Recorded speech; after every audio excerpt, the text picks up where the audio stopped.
Hi, Tracy McElfresh here, Tracy's Sewing Studio in Kettering, Ohio, here with fit and sewing tips in and around a minute.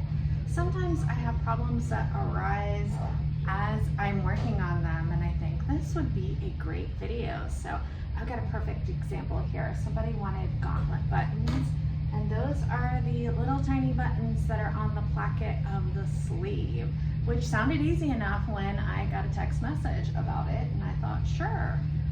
And then I get into my studio, and after thousands and thousands of digging through buttons, trying to find very small brown buttons, it was almost impossible. So that was my first problem that I had, was I wasted too much time looking for the perfect buttons, and there are none.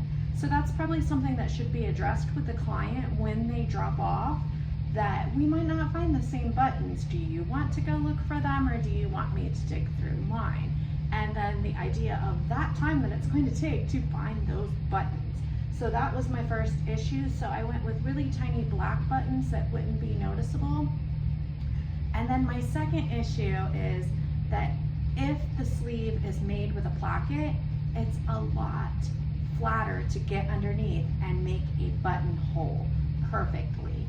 If the sleeve is a rolled lap temp and it's made out of a thicker corduroy fabric, you're gonna have trouble getting it underneath the machine for the automatic buttonhole, and I had to use it manual. I had to do a bar tack, and then small bar tacks, and then another bar tack, and then small bar tack. So I had to actually make the buttons myself. Luckily, this is all black on black. If it's not perfect, you can't tell when the button covers it.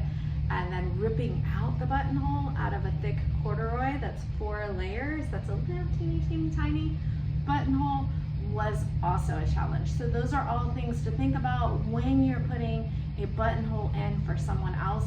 Of course, I practiced on a scrap first to make sure that the size and everything was correct and that my button fit, and then I went to the actual fabric.